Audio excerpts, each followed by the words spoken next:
ઘણા બધા લોકોનો અનુભવ પણ હશે. હવે જરૂર નથી પડતી કે મેદાનમાં જઈને લડવાનું. આપણે મોબાઈલ પર બી ઘણા બધા લોકોને વિચારો બદલી શકીએ, પોઝિટિવિટી સ્પ્રેડ કરી શકીએ. તો મોબાઈલની સ્ક્રીન પર જ્યારે આ મોટું યુદ્ધ થતું હોય તો આપણી શું જવાબદારી બને? સરકારના જેટલા પણ વિકાસ કાર્યો છે, સરકારની જેટલી બી યોજના છે, એનું સૌથી વધારે પ્રચાર પ્રસાર થાય અને એ પણ ડિજિટલ મીડિયાથી થાય એનો આપણે પ્રયાસ કરવો જોઈએ. કાર્યકર્તા અને નાગરિકો વચ્ચે સીધો સંવાદ સર્જાય, લોકો પરિચિત થાય, નેટવર્ક બને, કનેક્ટ થાય. ડિજિટલ યુગની જરૂરિયાત પણ છે. તો જે વિષય છે એમાંનો પહેલો વિષય છે સોશિયલ મીડિયા. સોશિયલ મીડિયાનો ઉપયોગ કેવી રીતે કરવો, એનું મહત્વ શું? સોશિયલ મીડિયાનું જ્યારે નામ આવે ત્યારે મુખ્ય 4-5 એપ્લિકેશનો આપણી નજર સામે આવે. એક આવે ફેસબુક, જે વર્ષોથી બધા લોકો સક્રિય હશે. કેટલા લોકો છે જેને ફેસબુક અહીં વાપરે છે?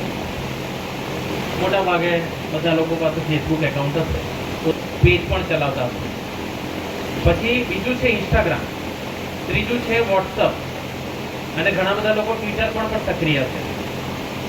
તો હવે આ ફેસબુક કે સોશિયલ મીડિયા એ ખાલી મનોરંજનનું સાધન નથી, એ જનસંપર્ક, જન જાગૃતિ અને જન વિશ્વાસ મેળવવાનું સૌથી મોટું માધ્યમ છે.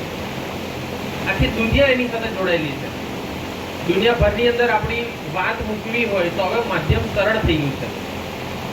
ભાજપના કાર્યકર્તા તરીકે આપણી જવાબદારી એ છે કે સરકારી યોજના હોય, નીતિ હોય, પાર્ટીના કાર્યક્રમ હોય, અભિયાન હોય કે કોઈ ઇમ્પોર્ટન્ટ દિવસ હોય, એની સાચી માહિતી સરળ ભાષામાં આપણા માધ્યમથી લોકો જોડે પહોંચવી જોઈએ.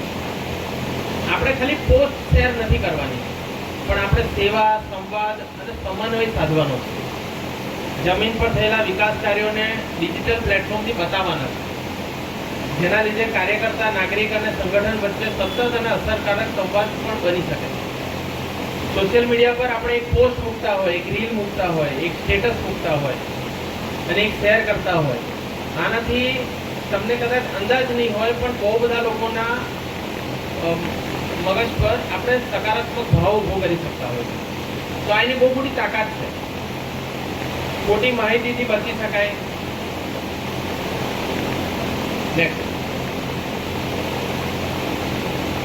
ખાસ સોશિયલ મીડિયાની જ્યારે વાત આવે ત્યારે આપણી જવાબદારી બીજી એ પણ બને છે કે આટલું મોટું જ્યારે નેટવર્ક હોય, કરોડો લોકો સોશિયલ મીડિયા સાથે જોડાયેલા હોય, લાખો લોકો એને વાપરતા હોય, તો આપણી મુખ્ય જવાબદારી શું છે?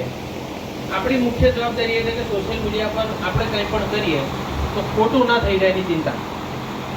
કોઈ વસ્તુ ખોટી મુકાઈ ના જાય, કોઈ ખોટી વસ્તુ શેર ના થઈ જાય, કોઈ વસ્તુ બની ના જાય આપણા લીધે, કોઈ લખાણ ખોટું ના થઈ જાય, એ આપણી સૌથી મોટી જવાબદારી બની જાય છે. એટલે આપણું બેઝિક જે નિયમ છે એ બનાવવાનો છે, જે જીવનમાં ઉતારવાનો છે કે પહેલાં વેરીફાઈ કરો, પછી શેર કરો. સરકાર, સંગઠન કે કોઈ બી માહિતી મળે, વધારે પ્રભાવશાળી લાગે અથવા શંકાસ્પદ લાગે તો એકવાર તમારે એને ફોરવર્ડ કરતાં પહેલાં ઓફિશિયલ સોર્સ પર ચેક કરી લેવું. જેનાથી શું થશે કે કાલ ઉઠીને તમારા માધ્યમથી પાર્ટીને અથવા તમારા પોતાની પ્રતિષ્ઠાને નુકસાન નહીં પહોંચે. ઘણી વખત એવું થઈ જાય કે આપણે ઉત્સાહમાં આવીને કોઈની પોસ્ટ બનેલી હોય, આપણને એવું લાગે કે આ તો સાચું જ હશે અને આપણે શેર કરી દઈએ, અને પછી જ્યારે 4-5 વ્યક્તિઓ જે આપણા પરિચિત હોય, શુભેચ્છકો હોય, આપણને જણાવે કે આ તો ખોટી માહિતી છે, તો આપણે શરમમાં મુકાવવું પડે. તો આવા સમયે તથ્યો જોવાના, શાંતિથી વિચારવાનું, ક્રોસ ચેક કરવાનું અને પછી જ આપણે એનો જવાબ આપવાનો.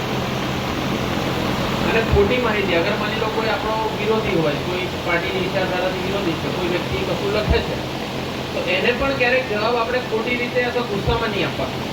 એને સાચી ભાષામાં, સારી ભાષામાં, સકારાત્મક ભાષામાં, કારણ કે આપણે ભાજપના કાર્યકર્તા છે, આપણે ખાલી ઓનલાઈન યુઝર નથી, આપણે સંગઠનના પ્રતિનિધિ છે. એ કલ્પના કરો કે આજે આપણે અહીંયા બધા ભેગા થયા છે, આપણા મંડળમાં કેટલા બધા કાર્યકર્તાઓ છે, સંગઠન પર્વ થયું, ઘણા બધા લોકો જોડાયા, હજારો કાર્યકર્તા છે, પણ અહીંયા આપણે બહુ ઓછા અપેક્ષિત લોકોને જ બોલાયા છે. કેમ? કારણ કે આપણે ભારતીય જનતા પાર્ટીના પ્રતિનિધિ છે, આપણાથી ભારતીય જનતા પાર્ટી ઓળખાય છે. કોઈ બી વ્યક્તિને કશું બી ભારતીય જનતા પાર્ટી વિશે પૂછવો છે તો એ તમારે લોકો જોડે જ અપેક્ષા રાખે છે. તો આપણે જ્યારે આટલી મોટી જવાબદારી લઈને બેઠા છે અને સંગઠનના આપણે પ્રતિનિધિ છે, આપણાથી ભાજપ ઓળખાતું હોય, તો આપણી જવાબદારી બને કે આપણે કોઈ બી જગ્યા પર કોમેન્ટ કરતા હોય, લખાણ લખતા હોય, કોઈ પોસ્ટ કરતા હોય, કોઈને જવાબ આપતા હોય તો બી આપણી ભાષા મર્યાદિત હોય, સકારાત્મક હોય.